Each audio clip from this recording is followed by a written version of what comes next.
Hello, everyone, and welcome to Keen on Architecture, drawing along to a lecture series sessions on world religions. This is our third in a take on Christian architecture, our final one in Christian before we move to other global religions in our set of 10, based off of a village of 100 people, scaled back from the 9 billion people on the planet and what the preferred religions are currently. So you can go to a website and find out how that number changes annually and how it shifts back and forth. Today, we're going to go to a separation in the 1500s because of Martin Luther, who protested, hence the name Protestant architecture, and had not a subset, but a break away from the Catholic Church for some issues that he tacked on the doors of the cathedral in Worms. So in 1517, this theologian in Wittenberg protest against Catholic Church for selling indulgences, which is basically sort of buying your way to pay for your sins and get a quicker movement into heaven. So it promised the remission of an exchange for financial donations. There was widespread dissatisfaction with the church at the time. The recently invented printing press made ideas spread really rapidly as well. So that really kind of helped the ascent of a second type of way of looking at Christianity. So religious and political upheavals were part of the Protestant Reformation as well. So what we're going to look at now, we're going to go to England after we started in France, then moved over to Russia. Now our third shot at the Christian language here is St. Paul's in London. So we've got yet another model of St. Paul's here. We'll talk about the Mass in a little bit here, but you can see in plan type, it mimics the typical procession from the west into the nave to the crossing to then the sort of sanctuary in the back, and then sort of side aisles with the major nave in the center. In this case, instead of being crowned by a squarish tower or a finial or a spire, it's crowned by a major dome. And that's a product of the Renaissance, where the language of the faith base shifts away from being less of a heavenly mystical symbol to it, to an actual symbol that now man is the center of the universe with his or her faith. And so the global sense of having a universal form like a dome above the crossing becomes more popular at the time. So we're going to see that in terms of its presence before and after by having the Grand Lady of all domes being in St. Peter's, the home of the Catholic Church. And that design by Michelangelo earlier than this church we're going to look at today in London by Christopher Wren is still the largest dome in Christendom. But St. Paul's, you could see in the work of the Great Fire in 1666 in London, on the rebuild, he had to rebuild the cathedral as well. And so he's challenging sort of the prospect of having a great dome now on the Protestant side. So we can refer to this later on, but we'll come back to here and see the size and scale of this as well and how it might even reflect in other domes that follow it. In that case, we can go to Paris really quickly. And when they rebuilt their church on top of Saint-Genevieve's mountain on the Rive Gauche, Soufflot then also established a processional nave in a tighter cruciform, more of a classical plan, and then crowned it with a large dome with the same type of system of having an arcade around the base, the necking for the dome, and a large dome there. So Soufflot also was in that gamesmanship to kind of crown the city with their major dome and ecclesiastical space. This, however, was truncated by the French Revolution. So before it really established itself as a Catholic church, it got converted to a Reasonate temple. And then after that, the temple to Reason shifted back to a Catholic church, back to something non-ecclesiastical, back to a Catholic church. And finally, now it is simply a pantheon to the great people of French history. St. Paul's, however, is still an active Anglican church. It's the seat of the Bishop of London, dedicated to Paul the Apostle, which dates back to the original church on this site, founded in 604. I mentioned Christopher Wren. After the Great Fire, he was sort of the city architect, and with his master draftsman, Nicholas Hawksmoor, they worked on over 50 churches, including the cathedral. between 1710 and 1963, this dome was the largest building in London until modern tower design sort of eclipsed its height, 365 feet to the top of the cupola. So what we're going to do as we talk more about it, I first want to have us lay out the view shed for today. If you come to the front of it, which a lot of people approach from the west on the street, a lot of the actual size and scale diminishes, particularly if you're at street grade, and the dome actually ends up being secondary to the large facade in front. It's such a large church, almost like a St. Peter's in Rome, that it eclipses the point of the dome being dominant. So I prefer to draw it from the southern exposure, so you get not only the breadth of the cathedral itself, but if you draw it from this point, we'll get a little bit, like the image shows here on the left, a little bit eclipse of the dome with one of the towers on the upper left. So this will be about our view shed for today. Now, because it is orthographic, it is a series of boxes that lay out the floor plan moving from west to east, it's easy to find that horizon line at the base on the tick marks here for our sketch for St. Paul's. And then if we know that's the horizon line, that's the eye height here, obviously the bulk of the church is well above the horizon line, so it drops down to the base of the page here. And then from there, we can look for key demarcation points on the perspective itself and see that all these horizontal lines are driving down to a point. In this case, due to the limit to the paper size, they just barely meet the left vanishing point, is about an inch off the paper to the left. The right point, because we're far enough away, is a little extended and further off to the right. And so all the horizontals this way are going to rush off and be gathered probably 4 inches. So our task then is always realize when we have horizontals, they're parallel in space, but they're never drawn as parallel lines. They all have to converge to one of those 2 points. So let's find our boxes here. One of the more important ones is the overall length of the building. So from this edge all the way across here to the top until it finds this corner and then drops down. And then obviously beneath the horizon line, because there is a little bit of the building that's below at our 6-foot height. And so that'll chase off to the points. And now we've grounded that whole southern face of the cathedral in this one large box. As it moves from the front tower on the western part of the frontage of the elevation, the twin tower for it is actually behind the transept, so we're going to draw that next. We'll see a little bit of it parallel over here. So the top of this will vanish to the right vanishing point so that we find that little twin sort of pyramidal growth of classical languages that steps up to the top there. But the eclipse of this piece, which is the transept, pokes out over in front of it and eliminates our view for that. So we'll drop that box down. So one box, in a sense, then grows out of the other. And once it hits the ground, it also returns to the left vanishing point and it meets the base. So then we're simply, just like the form indicates, we're doing a box. We'll do that reveal in a second. We then bump out for the transept, which has got the major crossing of the dome, and then continue to the edge of the box here at the eastern end.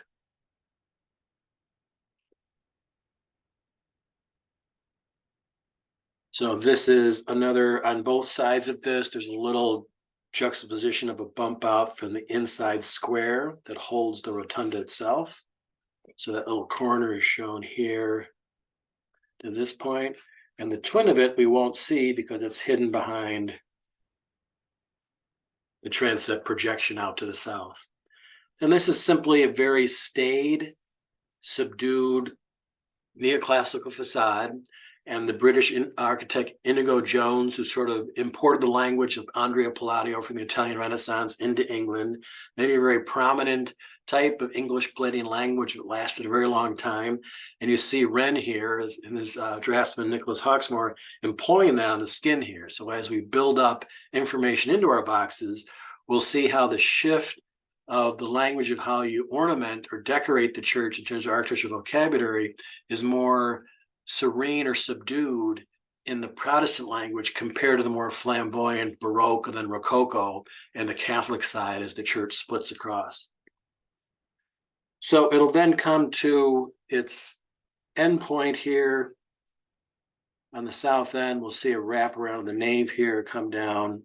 And then there are some secondary beams in the back we'll kind of detail on later that are going to give some base or reference point for us. So for now, we'll just sort of end that like this. And now we're going to concentrate on a difficult shape to draw in perspective because it's not orthographic. It's a rotunda. So this is a cylinder that rises up. And how we kind of find that point and understand the curve of it. We do a diagram over here. Again, since it's a pure circle, whether a cylinder or the hemisphere up above or the dome, it can be inscribed like we've done once before by bisecting a square twice. And that finds the midpoint of the square at 4 points. And we know that when you inscribe a circle inside of a square, it only is tangential at those 4 points. So we can draw the arc of the circle like that as the plan type. And so this is sort of speaking about the plan of St. Paul. It's most of the domes beforehand, at the Pantheon after, at St. Peter's beforehand, at Mansart's Val de Grace, for instance. They typically, it almost seems logical to come to the 4 voids of the corners here and put the support as foundation for the dome to rise in. So this would have been the mass, the 4 mass bastions. And it's amazing how large those are. They're buildings in their own right in St. Peter's because it's such an enormous structure. Wren opted to do this in 8 pieces. So on every point along this realm, he establishes a structural point. So he spreads the load out to be less over more points on the ground. And always because of the soils differentiation close to the river here in London. So it still has the same impressive effect on the inside, although it appears a bit more delicate because it comes down in 8 pieces instead of 4 larger pieces.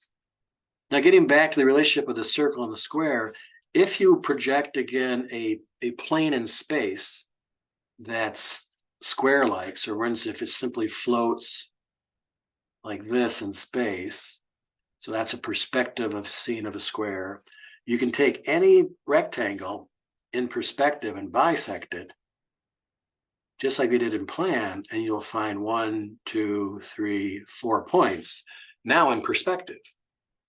So because the same rule applies here, the way you draw the arc is much broader on this side and much tighter on the back side, but that's how we find a circle in perspective. And so because we see the front of the circle on this fat part of the drum of the dome as it comes up and builds up towards it, we're not going to see the backside to it, but the most important part for us is how we end the drawing of that diagram for the circle. So I'll show you here now, because here are the tops of the columns as tick marks for you to space those out. So at the base, at the top of this, we're going to have the arc of a circle come up, and we're going to start with part of the circle we don't even see and show that little fish hook of a line that'll come up and be tangential to all those columns.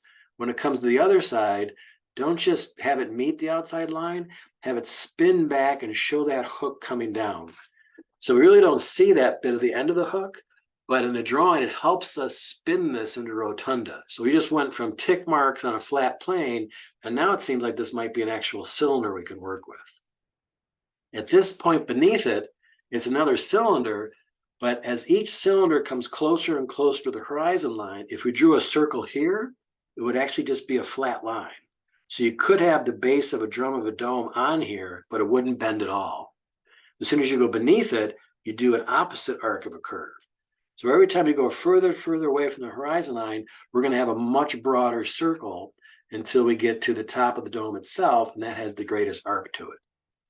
So at the base of the columns, we have a circle, but it's not quite as demonstrative as that, a little bit flatter.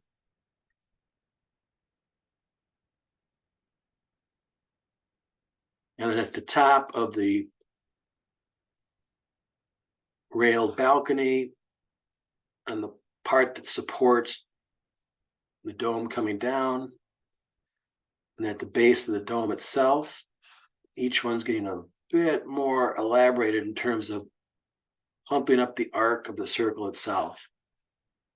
And then finally we come to the spring point for that dome.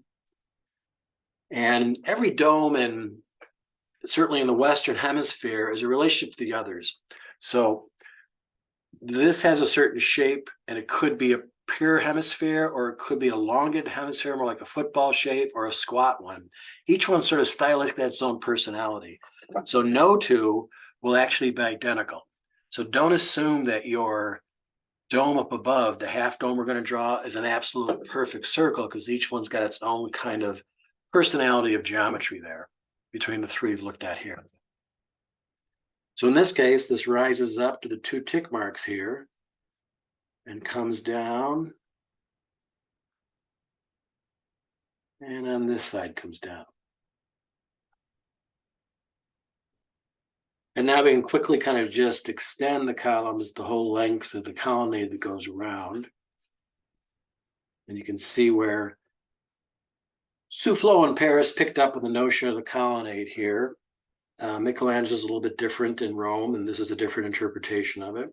And then this piece breaks into two, because one is just the entablature, and the one above that is the rail detail. And there is sort of a series of lineal elements that base the structure of the dome here. And then to match the number of windows that match the number of openings between the columns down below, there are ribs in the dome that provide structure for it. It's very difficult to do a singular clean surface for a dome, so it's more expressive and has more structural rigidity once the structure is expressed. So it'll go very tight to the outside, and as you draw more and more, the space between them delicately opens up as they drop down from the center line. Then you come to a point where it's almost vertical, and it starts to bow out the other way and make its way around the other side towards the north face of the building. Then there is the top of the base of the cupola is actually orthogonal, so the top of it actually vanishes back to the left and right vanishing point. And then from there, there's another piece that projects up to it, which is octagonal, and on top of that, a very small, thin dome. And that one's got a very strong rise. So if you complete the base of it, it's almost like a pure circle beneath it, and you're showing the outside edge of that circle, because we're so far above that arc compared to this one. So you should be able to see this one being flatter, and that one being much more round in a sense on a two-dimensional sheet. And then finally from that, it projects out the little finial. And just to, again, reinforce the notion of perspective, the cruciform shape with the cross up top is actually in line with our north, south, and east axis. So the crossing member has got to vanish to our right vanishing point. So that's how we draw the crossing perspective up top.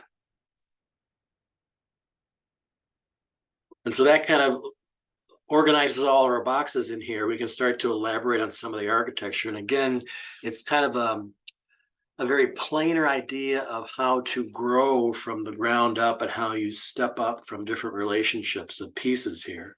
So one of the things we're going to do is subdivide our box here into 4 sections. There's 4 equal parts of the classical language growing. So we can find that center line in perspective of any one of our drawings here. So we have to have, it's the same amount of space in real life. We have to have 2 bays in the smaller section and 2 in there. So we simply bisect them again. And that'll tell you how to subdivide in perspective.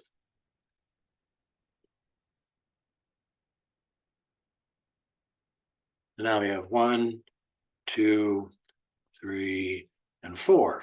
And they're all getting more in dimension physically on our piece of paper, but they're stepping back in perspective. So when we come to this final end here, this is sort of a twin of the language here, only in 3 bays. It's even less information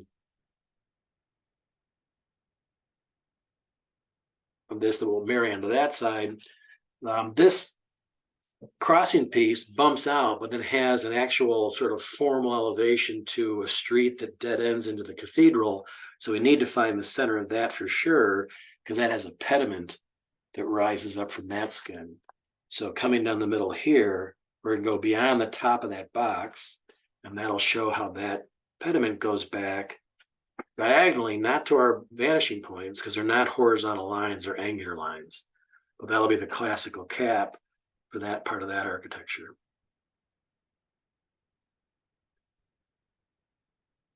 Okay, so if we work from the base up, typically architecture will be this type of scale will be put up on a mount of some sort. So you're always moving from the street level up a series of stairs.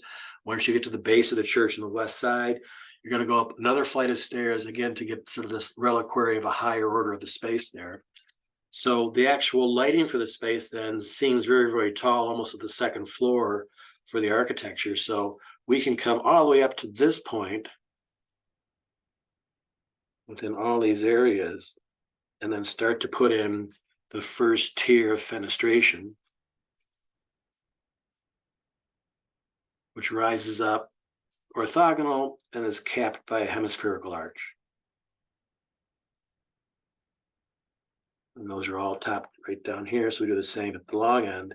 And so it's a simple sort of classical formula that the architects work with, the appropriate way to build up the classical language that makes sense. So typically you'd have the less ornate columned order at the base, the Ionic, and perhaps the Corinthian up above. So you elaborate on detail as the building rises at the top.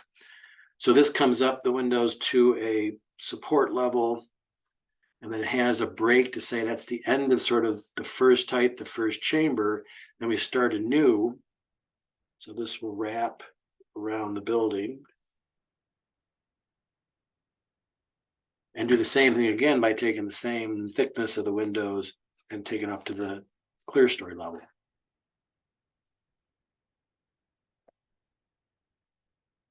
And then that's capped off. Again, all the horizontal lines rushing back.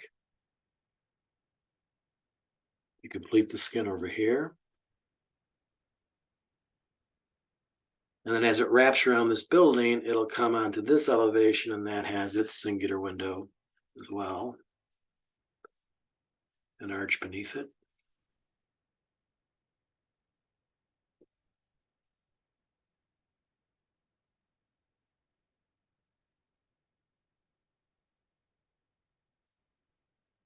And then projecting off towards the south, when we come to this last level, it's almost like a greeting to the neighborhood rather than the city proper. This is the city domain. This is more the neighborhood, and this is the actual local area down here. It's a one-story projection from the middle third that actually comes out as a rotunda, a hemispherical shape. So we need to put at this level a bit of a bow in the architecture as it rolls out in a half circle and then comes back down to a colonnaded porch. So we can identify some of the columns that will ribbon that skin there and detail it later. And most buildings of this scale have really affinity for doing that, as they work on an urban scale, a neighborhood scale, and the local scale, what's immediately in its surroundings. And so the architecture changes in its proportion as it steps down and moves away. Now, to set up the language of the neighborhood around here, there's a large projection of urban aspects that comes from the west to that front elevation here. So when you're coming from the west of London, this is a prominent arcade that takes you up to that front, and there's one coming off this side of the rotunda we have here. But there's neighboring buildings that build up right next to it that we can see that wrap around on this edge of the corner. So we can come out at that break of height and start to establish sort of the rhythm, not subject matter wise, but simply just to give scale of the town of London adjacent to it. So it steps from buildings down the street away from it to the actual corner shift of the neighborhood to the buildings that are coming towards us. And that gives sort of a sense of scale of just how large the structure is, because this is a contemporary view. London is not built up tall adjacent to St. Paul's here, just like in the city of Paris to this day, it's a modern city as well as a medieval city, as well as a Renaissance city like London is. And they do a really strong job of articulating what can and can't be built around their epic monuments. And then we've done this on this side where there's some parts of the actual workings of St. Paul's, which is over here, so we can scale that a little bit as this drops down. but then there's a garden and some major tree aspects over on the right side. So we're going to use a little bit of that to eclipse our sketches over here, just to define, again, a way to use something in the foreground or bracketing the edge of the drawing, which will help shape the composition. Because we're just trying to control communication here and not just simply open up the camera lens and say, well, this is what I saw. You want to shape the idea in terms of what St. Paul's is all about in the quickest amount of time here. So we'll kind of say that's going to be the pros for that. And then as the tree comes down, it'll be more like smaller trees or shrubs in the foreground, which will wrap around this corner and drop down. Then we'll let it kind of open up as we come to the celebrated transept that faces the south.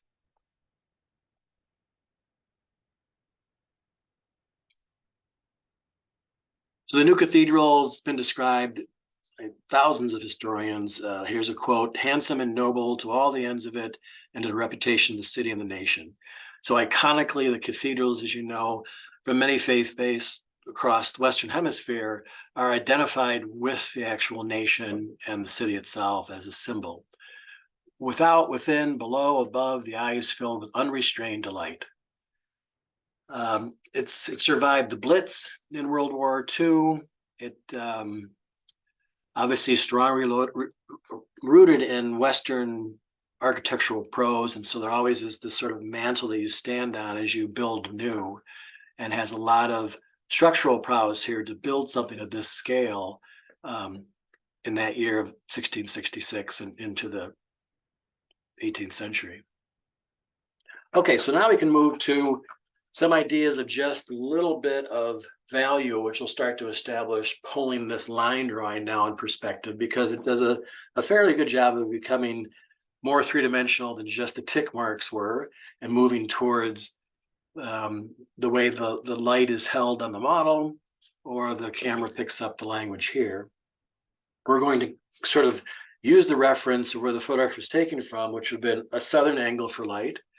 So we're going to keep it on the south and not turn it too much to the west, because we're on the south east corner of the building instead of the southwest. So we're going to let the sun come, and when the sun hits a domical shape, it's not just a simple arc, it's sort of a ball shape. It creates a highlight where the actual point of reference is the hot spot on the ball itself. So draw that kind of arc. It actually could be a little bit nebulous and kind of move in two directions there. And we're simply going to shade up to it, around it, and down to the other side, just as our starter of 10 or 20% shade. Because there is a value to the skin up here, which is darker than the stone. So that's going to end up being a little bit darker than stonework here. We're going to do the same towards, for instance, this side, which faces east, and the side of this little dome. So we start to establish that light pattern. Now, when you come to a drum, there's going to be the bright spot over here, but it's going to be underneath the ball more. So we can sort of say on the west, it receives a little bit less light, then goes to page white. And about here, it starts to tamp down from 10 to 20, 30, all the way down to maybe 40 or 50 at that edge. And so we start to see how the value now starts to spin the form more in terms of the spatial aspects in 3 dimensions. We can leave it alone for here, because this will just be like tick marks and lines, but we'll start with a little bit here. We'll detail this later. And the same thing happens with the edge over here as the stone turns. Then we come to the columns, which are fairly slender. So wherever you want to start, you simply want to twin out. And it's always easier to draw the columns thicker in the beginning, because you can always use value to make them thinner. If you make them too thin right away, it's hard to go back into your value, and really don't want to get in the habit of having to erase much, because it's just a sketch. So just come back and do a column that's about that thickness to all these lines and set that up.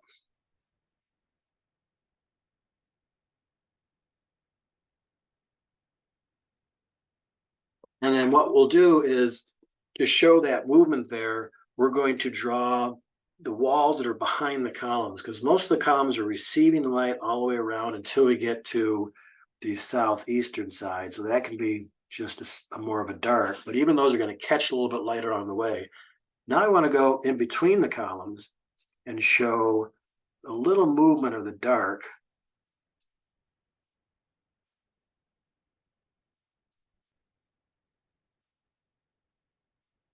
that'll help show the wall behind the columns and make it seem like it's darker at the top here because the light can't come in on the bottom and bounce off that wall behind the columns and light up the top here. So the darkest part of that rotunda is at the top here where it receives the skin above it. And so that'll hold that for now. We can articulate that a little bit later. We can come to the top, and now the little type of eyelets that are up here to flood light into the space wrap around, and those are also, because they're glass, they're going to be much darker as you're seeing a darker interior. Then do the same for the drum here that supports it. And basically, just like the promise of Gothic architecture where pointed arches are being splayed down with buttresses to triangulate, the forces here are coming down right to the center, and you can see how the drums are supported in sort of a pyramidal aspect, and then the crossing down below is also taking that idea of triangulating and forcing the loads to be respected by the actual girth of the architecture beneath it. So even though it seems like it's circles and squares here, the triangular aspect of the nature of structures is always in play. So right now that's three-dimensional, but it's not sitting on that mass to kind of elaborate on that. So we're going to come to the right side of all of our surfaces. So we'll come over here quickly and show that tower.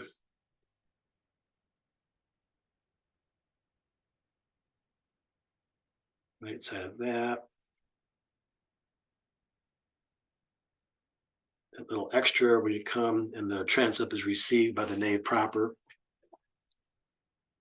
It's all received light, and we'll come then to the start of the backside.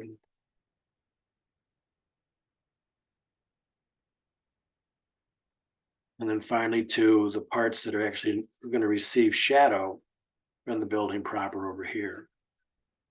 And again, by the time you reach this point, you've got to think about every sketch we do together as where's the most important third of the drawing? What do you want to highlight? Because after that, the information is actually kind of repetitive and redundant. So to save time and make it very impactful, our focus of our third is this part of the drawing, and it simply dissipates out to the side. And that's kind of the major shading so far in terms of a sunlit stone. We can come up to the elements here. These aren't really pure pyramids here. They're steps of classical language that sits on top of each other. Pull this out again. So there's a little cupola on top of that that's got a column rotation, and that sits on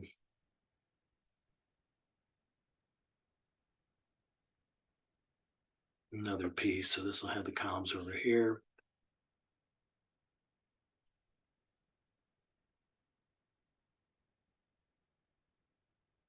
Okay, now we can come into the fenestration down below and know that that being darker, these will all receive a darker volume. We can wash those with a medium tone for now. These are two-part up here, where they're more of a shorter square with a smaller piece beneath them. And then the way the classical language is informed, this is the opening that's got framing almost either side of it. But then for each section, there's paired columns. So at the corner, there's, when it's engaged, the wall is referred to as a pilaster. So there's one and then a twin for the space. There's that twin and then one by the window. So these march across the skin here, just as fine line weight. Again, we're not doing a technical rendering for construction, but just the idea that there is an essay of classical language which frames the space as you march along the skin.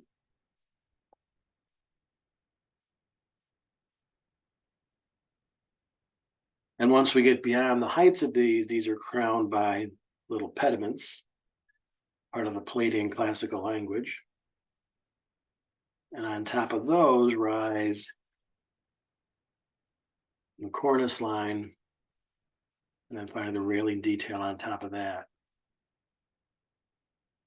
So the cornice line and the railing detail here, and the pediment we drew earlier.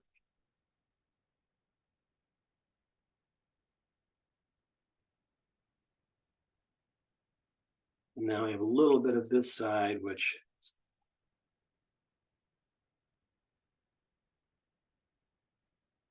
returns to show the edge of the transom there. Now, because the frame of the architecture in the distance here is actually facing north, this whole skin is very dark as it moves around that turn.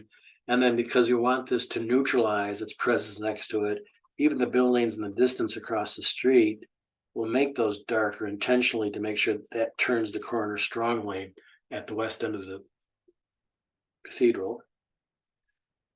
And then we have elements of vegetation and park out front. So the street over here kind of gets cast in tone. And we'll draw some of the vegetation at the base over here, sort of a foreground that leads us to this aperture on the south side, which again will be a rotunda, so we'll see the dark behind these columns.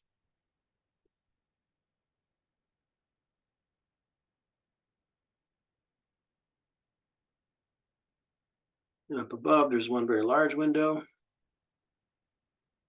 stained glass, and then some of the detail we'll get to later.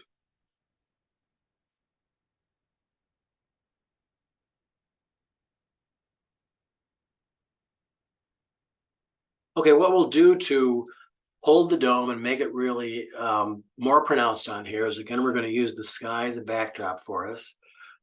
Maybe we'll do something a little more significant here and show cloud formations in the sky as well as the sky itself. So what we're going to do is kind of shape it so that there's a wave of darker clouds.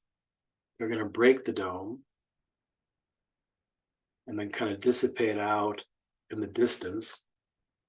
So we're going to have one tone for moving up this way from the top, from the bottom of the clouds up over us, because the further we go this way, the more they're directly overhead, and the sky in the distance. And then we'll pick up some more of the same cloud feature in the horizon far away, miles away.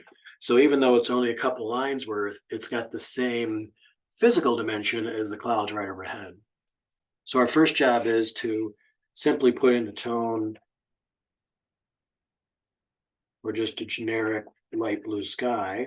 In this case, just making it like a 10% gray. Have that come up right to the edge of our sunlit columns.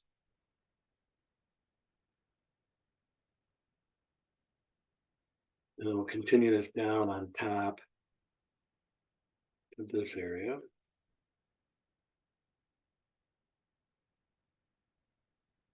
And we'll pass that all the way through to the other side until we go to our original sort of diagrammatic sketches and kind of neutralize them in terms of their 2D aspect.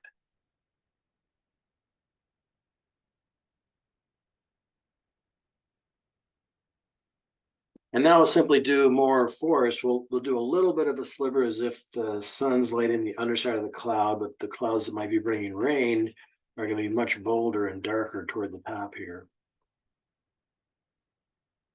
And right now, the chisel point on the pencil is very sharp and flat, so I'm using about a 1/4 inch of lead here to put as much value down quickly as possible. And we'll run that right over to the other side here. That'll become darker and darker as we do more wash on top of it. And take it all the way up to the corner of the paper.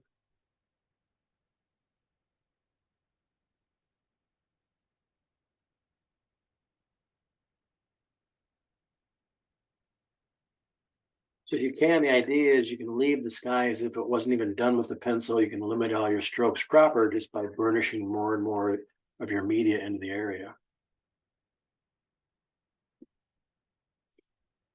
And hopefully that gives a sense of the sky being horizontal, moving across the scene from left to right. So now we'll come over to this side. So as the eye goes from the foreground and up, then it comes over to the right to see that part of the building. Then we want to sort of like be stopped by the nature coming up to it and framing that edge to it. So we're simply going to kind of take now the structure for whatever type of tree that was, which is bringing us up to the foliage over here.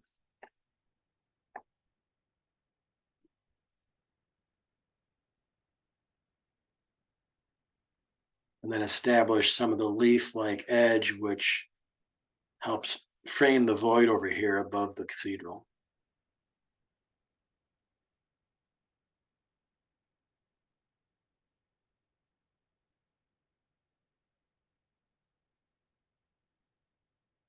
And sometimes it's a collection of leaves, which make just sort of like a singular form, and sometimes it's a handful of leaves, and they're by themselves growing out away from the tree proper, which kind of gives a little bit more of a clarity of it being closer to us in that foreground.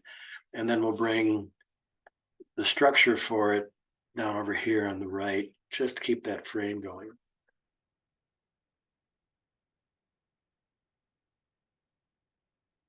And now we'll single out those key lines, which are going to hold space. Again, we talk about this where this is less important because there's no volume behind that line. This one's very important because there is volume. It holds space, so you can lose in the sense of space in the paper.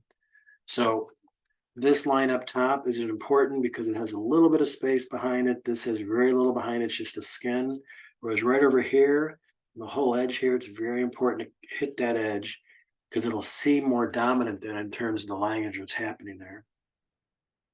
Again, we got the same type of columnar detail at the top here, some voids between column language. And on that side, the back side also is important to articulate that drum. And now the underside there, which holds space between those. Right.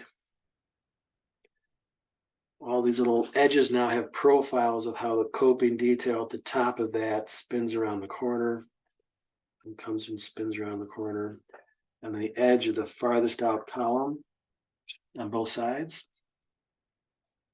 And now back on that wall behind this column, there is a skin, and those are actually our openings and activities of doors and windows that let light into the center part of the cathedral. So not just light and darkness on the stone, but periodically there's actually a door or a threshold or a fenestration up above, so you can vary that just to show the idea there's an activity behind that colonnade. And then we have that front service for it. And then finally we get to the cathedral top, the rail detail. Then we'll go around and over and paying attention to the classical language. You can see the profile of all these at the steps and staggers down, and it breaks at the point. So simply take those edges and then straight down, break them up, and then straight down again.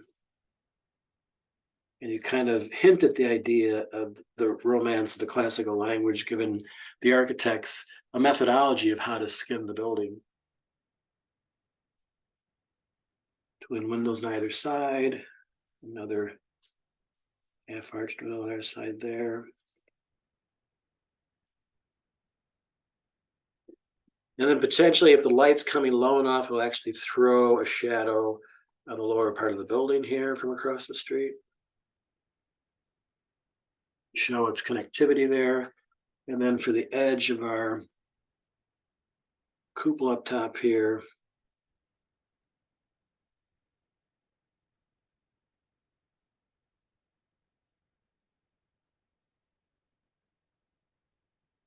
just taking what started out being straight boxes and trying to animate them with the life of the actual architecture that's there.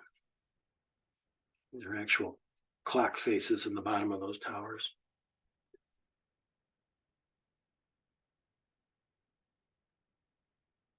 Now, some of the detail we're going to do here, we're not going to show over here because that's another couple hundred feet away.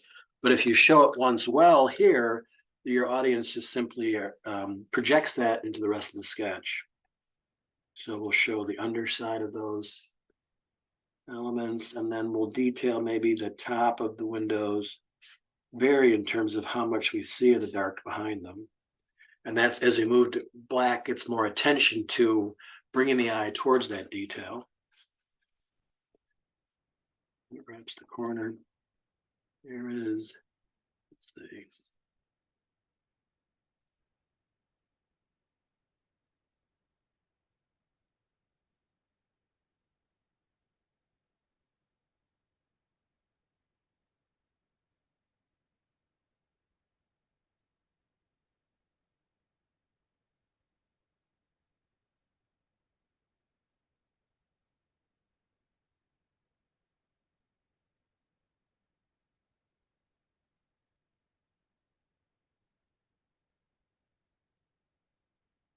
And now to sit the building down, we want to have a break so that the white of the stone here doesn't wash off this last inch of the page.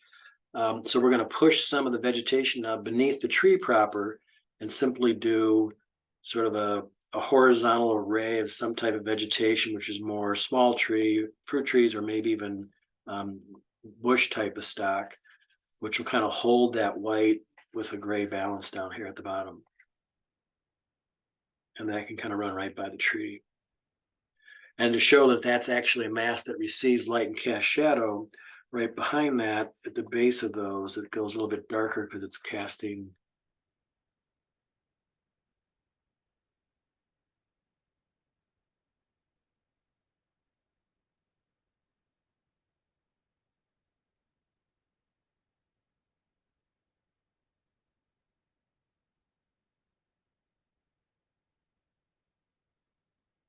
And now we want to come to our fine little bit of line work, and we're going to go to black, because a good way to assess where you are in your sketch, if you squint on an image and it all turns to a light tone and washes out the subject, you haven't gone to the full value, that bar that goes from 0 to 100% of your media here. So now's the time you work on 90, 100% of where the final blacks can go. And here's where you can vary where it happens. So where you've put some to date so far, like for instance, there is a series of windows here, and maybe some, because they're closest to it, will see more detail on depth in the darkness. So you're going to randomize those. If you do the underside of the arch for them, that shows the material overplay of stone that creates a shadow line on the window.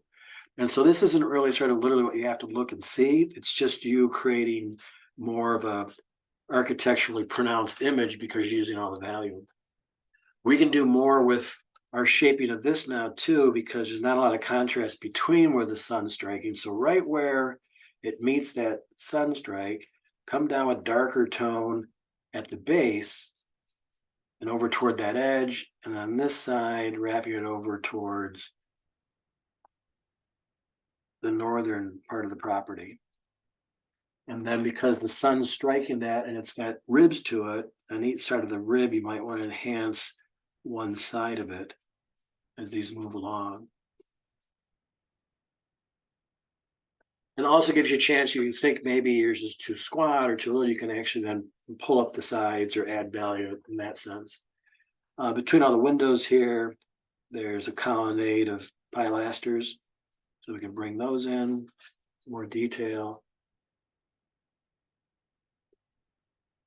And then we've got a series of balusters up here, hundreds of them, so it'd take forever to kind of actually draw them. But if you get sort of the sense of a quick scribble in between the posts, it kind of creates the same effect as you move across there. And that happens at the top across the whole final panel of the architecture on the southern skin. So quick reference there.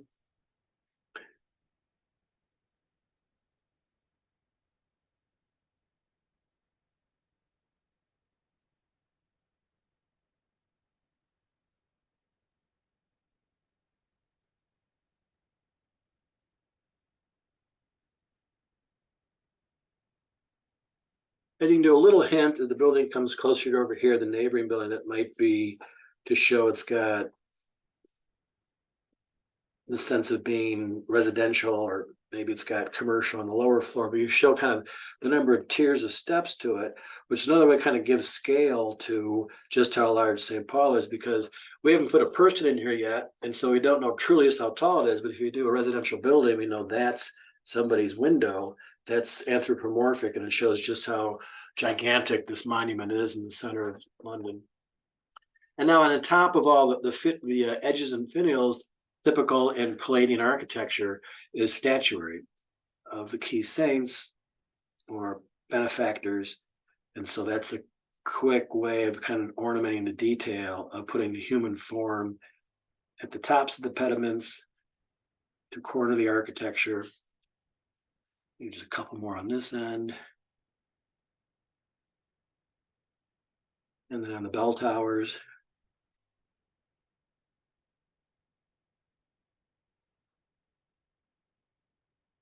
cruciform shape.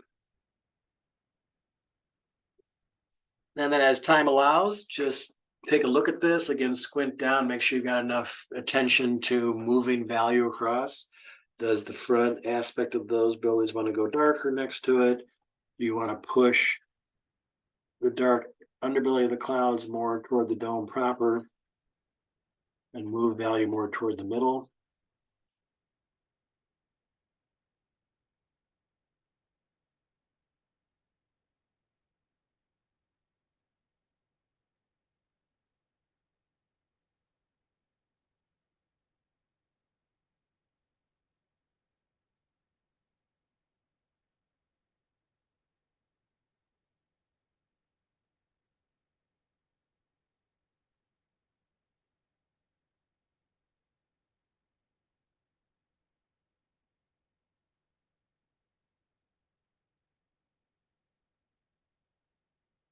I'm going to spin those edges so that rotunda really moves itself around.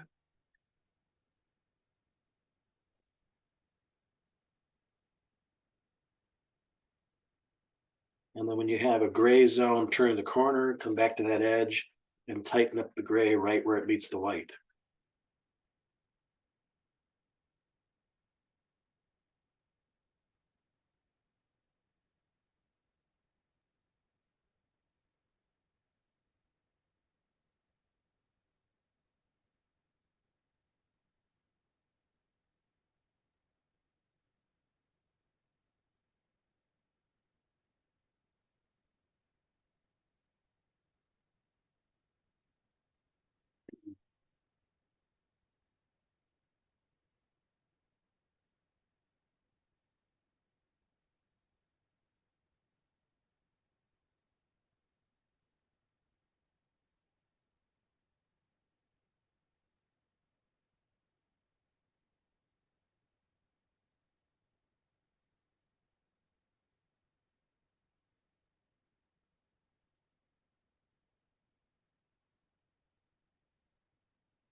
So next up, we shift faiths to the Islamic world and do a series of masterpieces from that faith, and then on to other religions that encapsulate that cross section of a village of 100 people.